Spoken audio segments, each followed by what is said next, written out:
Saatnya kita akan mendengarkan firman Tuhan, saudara. Tema yang mau saya sampaikan hari ini adalah menantikan kebenaran dinyatakan. Nah, kita buka di Yesaya 43 ayat 26, saudara. Ingatkanlah aku, marilah kita berperkara, kemukakanlah segala sesuatu, supaya engkau nyata benar. Nah, saudara, dalam kehidupan ini ada banyak situasi persoalan atau tantangan yang kerap kali mendatangi kita, saudara. Ya, situasi yang datang itu terkadang berat, saudara ya, dan membebani kita, sehingga menyebabkan hati dan pikiran kita itu dikuasai kekhawatiran, saudara. Apalagi situasi yang berefek kepada keluarga kita, yang mengancam juga mungkin jiwa kita, perekonomian kita, itu tidak jarang bisa membuat kita lebih dari khawatir, saudara. Kita bisa stres dan depresi, saudara. Tapi kita selalu diajar, ya, untuk selalu percaya dan menaruh pengharapan kita sepenuhnya kepada Tuhan, saudara. Karena dari Tuhanlah itu sumber pertolongan, ya, dan dari Tuhan itu ada jalan keluar dari segala perkara yang kita hadapi, saudara. Nah, doa adalah salah satu yang Tuhan ajarkan supaya kita lakukan agar kita boleh memperoleh pertolongan dan terlepas dari jerat situasi yang melilit kita, saudara. Nah, kita buka di Lukas 18 ayat 1. Yesus mengatakan suatu perumpamaan kepada mereka untuk menegaskannya bahwa mereka harus selalu berdoa dengan tidak jemu-jemu. Nah, saudara, ayat yang baru kita baca tadi, Tuhan Yesus mengajarkan kita supaya kita selalu berdoa dengan tidak jemu-jemu, saudara ya. Ya, dia tegaskan itu supaya kamu harus berdoa, jangan jemu-jemu seperti itu. Nah, kalau di bahasa Inggrisnya, saudara, jangan jemu-jemu itu dikatakan not to faint or lose heart. Artinya Tuhan mau kita selalu berdoa, ya, dan tidak menjadi lemah atau kehilangan hati yang untuk berdoa itu jangan sampai kehilangan hati itu, saudara. Ya, nah, saudara, pernah nggak kita mengalami hal itu, ya? Kita ada situasi, ada tantangan, persoalan, kemudian kita berdoa setiap hari, kita doa dengan sungguh-sungguh, setiap waktu. Tetapi di tengah jalan, saudara, kita berhenti karena kita mengalami keinginan doa kita melemah, saudara. Ya, jadi faint itu, saudara, lose heart, dan hati kita tidak ada di situ lagi untuk berdoa terus. Kayak di tengah jalan itu berhenti, saudara. Nah, ayat yang baru kita baca tadi, saudara, itu adalah bagian dari suatu kisah dengan judul perikop perumpamaan tentang hakim yang tak benar. Nah, supaya kita lebih jelas, saudara ya, kita bisa baca saat ini di Lukas 18 ayat 2-5. Katanya, dalam sebuah kota ada seorang hakim yang tidak takut akan Allah dan tidak menghormati seorang pun. Dan di kota itu ada seorang janda yang selalu datang kepada hakim itu dan berkata, belalah hakku terhadap lawanku. Ayat 4, berapa waktu lamanya hakim itu menolak. Tetapi kemudian ia berkata dalam hatinya, walaupun aku tidak takut akan Allah dan tidak menghormati seorang pun, namun karena janda ini menyusahkan aku, baiklah aku membenarkan dia, supaya jangan terus saja ia datang dan akhirnya menyerang aku. Nah, saudara, ayat 2-5 ini menceritakannya, pasti kita juga pernah dengar ini, saudara ya, tentang seorang janda yang terus-menerus datang kepada seorang hakim, ya, dan minta perkaranya dibela, saudara. Nah ya, singkat cerita, janda itu selalu datang dan tidak pernah berhenti, saudara. Akhirnya hakim itu membenarkan perkaranya, ya, karena dia nggak ingin diganggu lagi dengan wanita atau janda ini yang selalu datang kepadanya, saudara. Nah, dari kisah ini, inti yang baru kita baca ini sebenarnya ada di ayat 7, saudara ya. Ini Tuhan mau ajarkan. Kita baca di Lukas 18 ayat 7.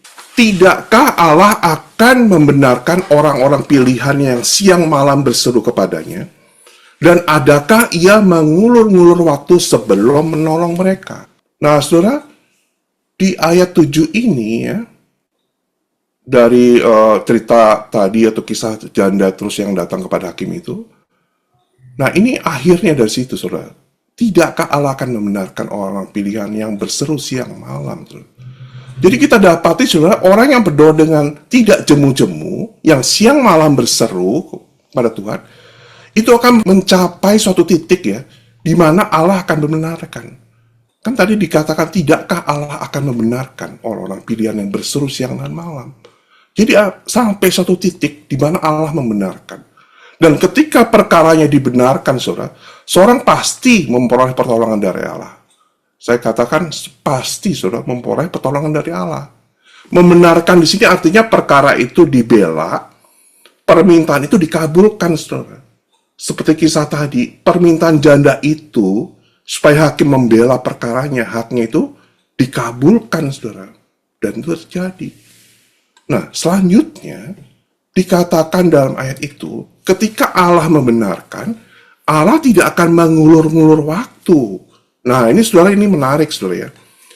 Berapa banyak dari kita mengalami doa sepertinya diulur-ulur, saudara. Kita doa, tapi kayaknya nggak sampai datang-datang gitu, diulur-ulur, saudara. Dan ada banyak juga orang yang sering berkata, doanya belum jawab karena tunggu waktu Tuhan, saudara. Nah, saudara, bagi saudara yang mengikuti khotbah Pastor Desi 2 minggu lalu, temanya adalah bersama keluargaku beribadah kepada Tuhan ya. Di situ Pastor Desi menjelaskan bahwa itu tidak salah, saudara. Ya, seperti harus tunggu waktu Tuhan. Tetapi jangan itu menjadi suatu alasan kenapa doa kita, ya, doa itu harus tunggu waktu Tuhan. Ya. Jangan jadi alasan, saudara. Karena di Ibrani 4 ayat 16b dikatakan supaya kita menerima rahmat dan menemukan kasih karunia untuk mendapat pertolongan kita pada waktunya. Jadi memang ada waktu Tuhan, saudara. Tetapi yang penting adalah mendapatkan rahmat dan menemukan kasih karunia. Nah, saudara, untuk jelasnya saudara bisa atau boleh mendengar lagi ya khotbah Pastor Desi di YouTube yang berjudul Bersama Keluargaku Beribadah Kepada Tuhan. Nah, sekarang, saudara, bagaimana kita bisa mencapai suatu titik di mana Allah membenarkan, saudara? Nah, ini yang intinya, saudara, message hari ini. Yesaya 43 ayat 26. Kita baca sekali lagi, saudara. Ingatkanlah aku, marilah kita berperkara, kemukakan segala sesuatu supaya engkau nyata benar. Nah, saudara, ayat ini ada di dalam Yesaya pasal 43. Pasal 43 ini sudah berbicara tentang Allah sebagai satu-satunya penebus, ya. Ada berapa perikop situ ya, saudara. Israel sebagai saksi Tuhan dan Allah yang mengampuni dosa Israel. Saya percaya konteks ayat ini bukan saja berbicara tentang pengampunan dosa atas bangsa Israel, tapi juga bicara tentang datang kepada Allah, menyatakan segala apapun yang menjadi perkara situasi kita ya, dalam kehidupan kita, dan juga kehendak Tuhan yang ingin, saudara, selalu membela dan membenarkan kita.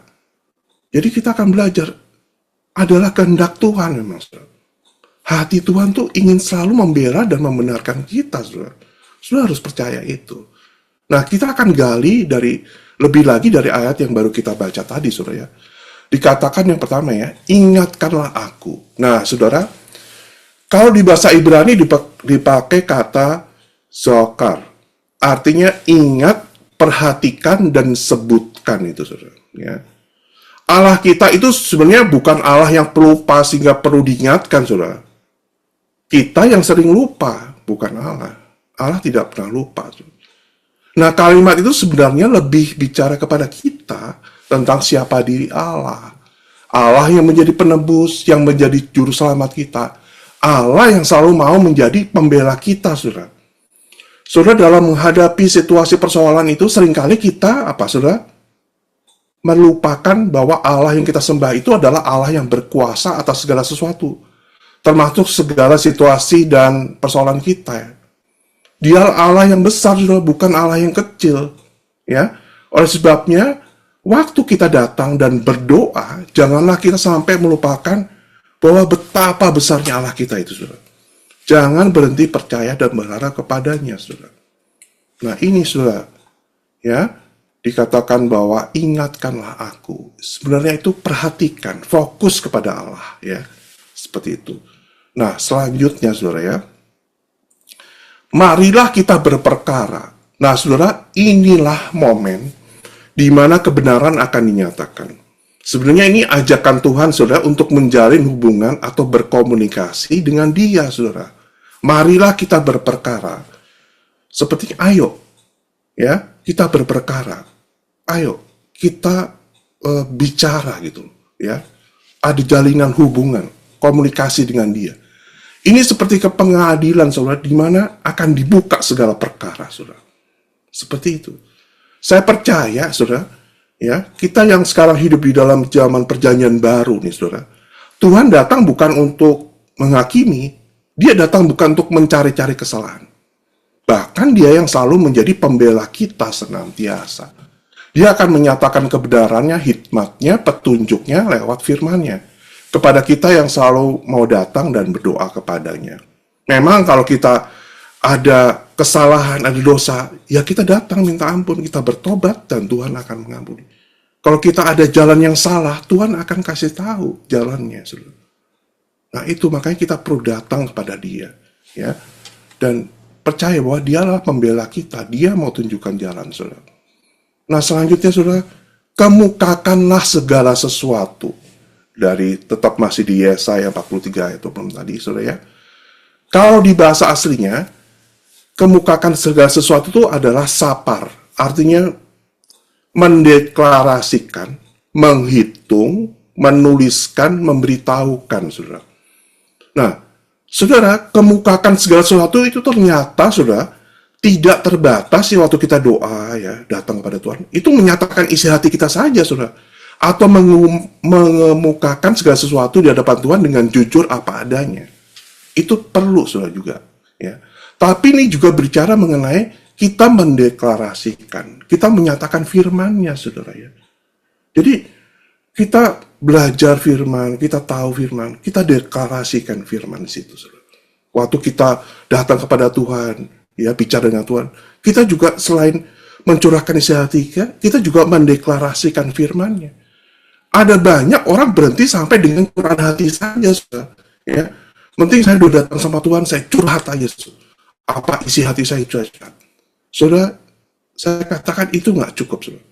Ayat ini menyatakan deklarasikan, bahkan tuliskan firman-Nya, saudara.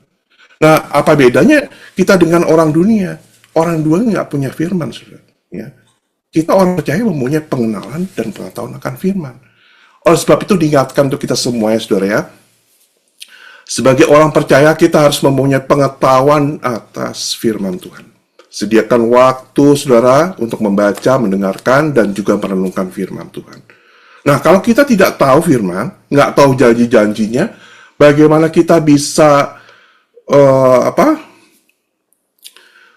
tahu, ya, kalau Tuhan menyatakan firman-Nya kepada kita. Jadi ketika kita berdoa, kita kemukakan segala sesuatu, itu termasuk firman juga, saudara.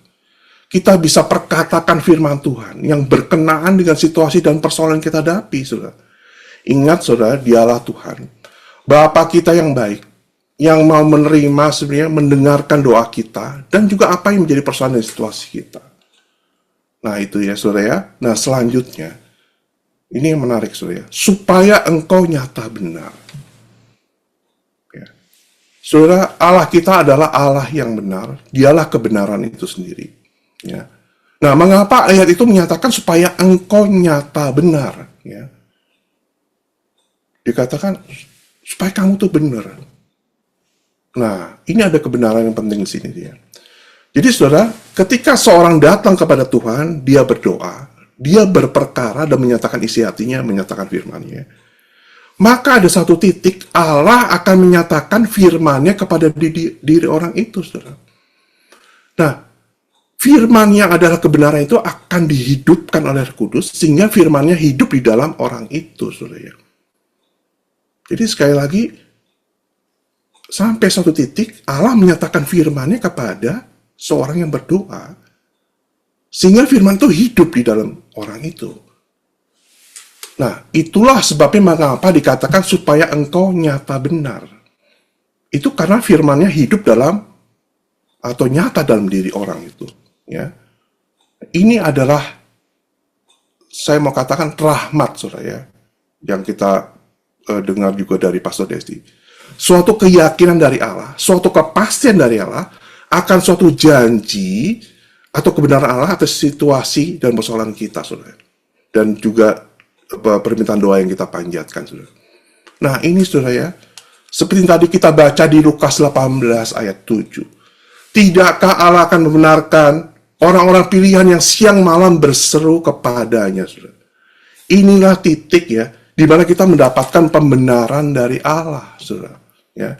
Ketika Tuhan berfirman, firman itu kita tangkap dan hidup dalam diri kita, itulah titik di mana Allah akan membenarkan.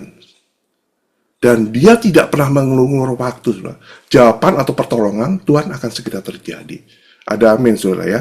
Itu saudara terjadi. Nah sekarang saya akan berikan contoh, saudara. Di mana kita akan belajar bagaimana ayat Yesaya 43 ayat 26 ini ya dapat diterapkan, saudara.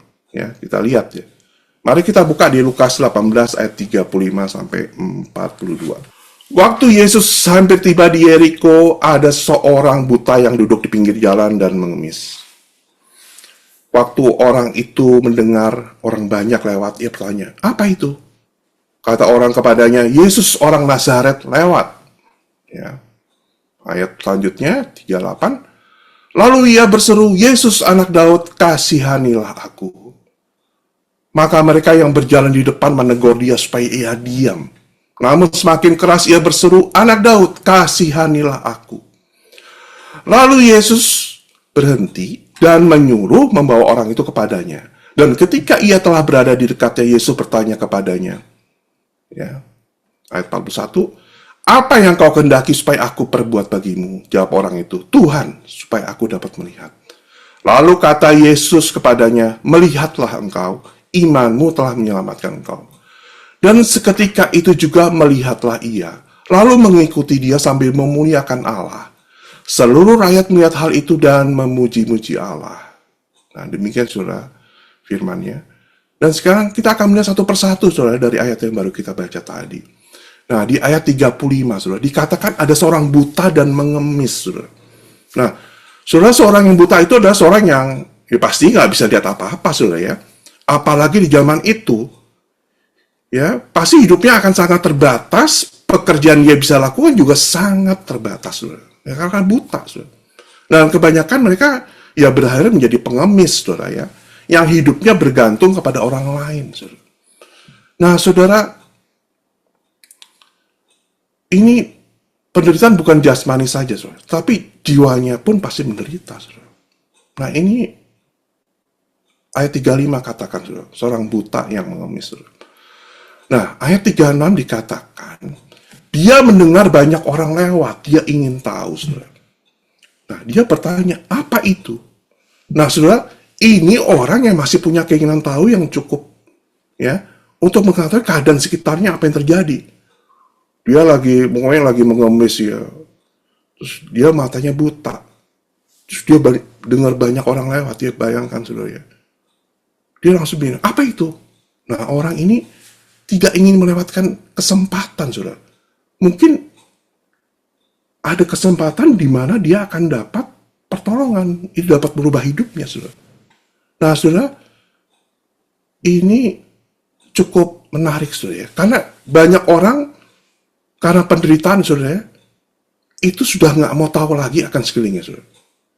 Dia seperti terlalu fokus akan penderitaannya, saudara ya. Mungkin dia punya trauma atau masa lalu.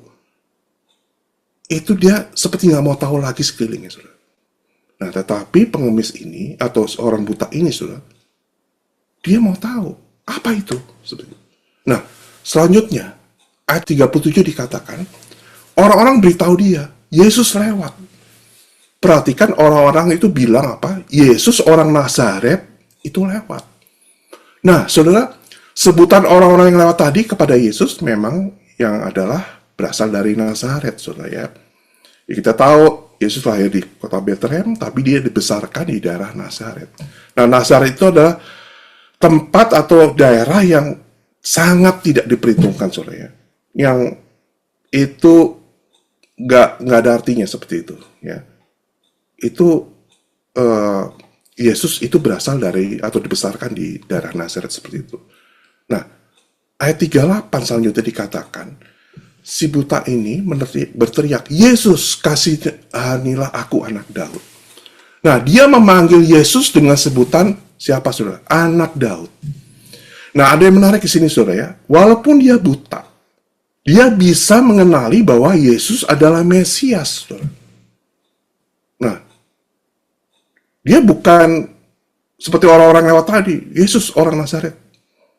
Dia bilang, kasihanilah aku, Yesus, anak Daud. Nah, kita bisa lihat di Matius 24 ayat 42, saudara. Apakah pendapatmu tentang Mesias? Anak siapakah dia? Kata mereka kepadanya, anak Daud. Nah, ini, saudara. Jadi panggilan anak Daud itu adalah panggilan untuk mengakui Yesus adalah dialah Mesias. Orang buta ini tahu. Hebatnya itu, saudara. Mesias itu sang raja, Kristus yang diurapi, saudara. Jadi pasti ini berbeda dengan pengenalan dengan orang-orang banyak yang lewat tadi, yang hanya mengakui Yesus sebagai orang atau nabi yang berasal dari Nazaret saja. Tapi dia tahu, ini Yesus ini adalah raja ya, yang diurapi, saudara. Mesias, seperti itu. Juru selamat, saudara. Nah, perhatikan sini. Si buta ini mulai perhatikan, mulai fokus kepada Tuhan, dan dia mulai berperkara, saudara ya. Jadi dia perhatikan, dia fokus, dia mulai berperkara. Dan dia kemukakan apa yang ada di hatinya. Yesus, anak Daud, kasihanilah aku. Saudara, si buta ini mulai bicara tentang kebenaran firman Tuhan sebenarnya. Saudara. Dia pasti pernah mendengar Yesus, ya, tergerak oleh belas kasihan, dan dia menyembuhkan orang. Ya, memang dia buta, tapi dia bisa tanya orang, karena ada berita tentang Yesus tuh santer di mana-mana, saudara ya. Dia pasti, saudara, mendengar Yesus itu siapa. Yang Yesus adalah seorang yang tergerak oleh belas kasihan dan dia menyembuhkan siapa saja orang yang datang kepadanya. Untuk lebih jelasnya kita baca di Matius 14 ayat 14. Ketika Yesus mendarat, ia melihat orang banyak yang besar jumlahnya, maka tergerak hatinya oleh belas kasihan kepada mereka dan ia menyembuhkan mereka yang sakit. Ini yang saya percaya didengar oleh orang yang buta tadi, saudara. Ya, tergeraklah hatinya oleh belas kasihan. Wah, dia pikir ini Tuhan Yesus punya belas kasihan dan dia menyembuhkan orang sakit. Maka dia bilang, Yesus, kasihanilah aku. Seperti itu. Inilah berita kebenaran yang, saudara, yang orang buta itu pegang, saudara, dengar dan pegang. Bahwa di dalam Yesus itu ada belas kasihan dan dia mau menyembuhkan orang yang sakit. Karena dia berseru kepada Yesus. Nah, ayat 39, saudara, selanjutnya dikatakan, orang-orang menegur dia supaya diam. Tetapi apa yang dia lakukan? Dia tetap berteriak dan semakin keras. Yesus, anak Daud, kasihanilah aku. Nah, saudara, inilah sikap yang pantang menyerah sampai kebenaran itu dinyatakan, saudara. Inilah sikap seperti janda itu yang selalu datang kepada hakim ya, yang nggak nyerah sampai hakim itu membenarkan, saudara. Inilah titik penting dalam berdoa, ya. Jangan melihat situasi keadaan, melihat diri sendiri, melihat persoalan itu lebih besar dari Tuhan. Ya, kalau kita melihat hal itu, kita akan menyerah, saudara. Kita akan bisa berhenti. Ini orang-orang negor, berhenti, diam, ya, jangan teriak terus. Tapi dia seperti nggak dengerin. Udah, makin dia teriak, makin keras lagi, saudara. Yesus, anak Daud, kasihanilah aku. Dia pegang firman-Nya, dia tahu persis bahwa Tuhan Yesus punya belas kasihan dan pasti dia menyembuhkan dia. Nah, ini sikapnya nggak menyerah, saudara. Ya, bahkan si orang buta tadi, dia terus berteriak dan semakin keras. Nah, saudara, jangan menyerah, saudara, dalam berdoa. Terus berdoa lebih giat lagi, ya, lebih keras lagi. Tuhan ada bersama kita senantiasa, saudara. Ada amin, saudara. Ya, seperti itu, saudara. Nah, ayat 40 dikatakan Yesus berhenti dan menyuruh orang membawa si buta itu kepadanya. Nah, ini, saudara, momen yang luar biasa. Ya, di mana Tuhan itu sampai berhenti, ya, dan menyuruh orang membawa si buta itu kepadanya. Nah, Saudara bisa baca di Alkitab ya, selalu ya. Ketika Tuhan sampai berhenti dan memanggil, apalagi membawa orang ke hadapannya, pasti mujizat itu pasti terjadi. Saudara. Pertolongan pasti terjadi. Ya. Sampai Tuhan, oh, apa ini? Gitu ya. Oh, siapa itu? Sampai dia seperti itu, saudara, berhenti dan memanggil, pasti mujizat akan terjadi, saudara. Nah, ayat 41 dikatakan Yesus bertanya, apa yang kau kehendaki supaya aku perbuat kepadamu? Luar biasa, saudara ya. Dia tanya, apa yang kau kehendaki supaya aku buat kepadamu? Si putra menjawab, supaya dia dapat melihat. Saudara. Itu menjadi kerinduannya, itu menjadi pergumulan doanya dia, saudara. Nah, ayat 42 Yesus menjawab, melihatlah engkau. Dan di ayat 43 dikatakan, seketika itu juga orang buta itu melihat. Dia lalu mengikut Tuhan sambil memuliakan namanya. Ada amin, saudara ya. Puji Tuhan, luar biasa Allah kita, saudara ya. Dia memperhatikan, saudara. Dia membela, dia melihat, saudara. Jelas dari kisah ini, saudara, si buta, dia perhatikan Tuhan. Dia fokus kepada Tuhan dan dia mulai berperkara, saudara. Mengemukakan apa yang dia rindukan. Yesus, anak Daud, kasihanilah aku. Dia deklarasikan firman-Nya. Dia pegang teguh kebenaran yang dia dengar bahwa Tuhan punya belas kasihan dan menyembuhkan orang sakit. Dan saudara, inilah yang si buta lakukan, juga janda itu, sampai titik di mana Tuhan akhirnya menyatakan rahmat-Nya, saudara. Menyatakan rahmat-Nya supaya nyata engkau benar, yang seperti tadi dikatakan di Yesaya 43 ayat 26, supaya nyata engkau benar, saudara. Dan akhirnya mereka mengalami mujizat kesembuhan dan pertolongan Tuhan, dan semua orang bisa melihat dan mereka pun memuliakan Tuhan.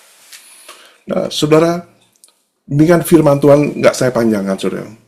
Sebagai kesimpulan yang pertama, ketika ada situasi persoalan, janganlah kita jemu-jemu berdoa, saudara. Ya, itu Tuhan tegaskan ya. Push, pray until something happens, saudara. Nah, agar ini terjadi, saudara, fokus dan perhatikan Allah, saudara. Waktu kita doa, ya, jangan fokus kepada yang lain. Jangan fokus kepada diri sendiri. Fokus kepada Tuhan. Jalin hubungan dengan Tuhan. Tuhan mau jadi pembela kita, saudara. Kemukakan segala sesuatu, bukan saja curahan isi hati kita, tapi juga nyatakan firman, deklarasikan firman, dan terakhir, nantikan Allah membenarkan perkara kita. Nantikan rahmat-Nya datang, dan kita akan melihat pertolongan-Nya datang segera. Amin.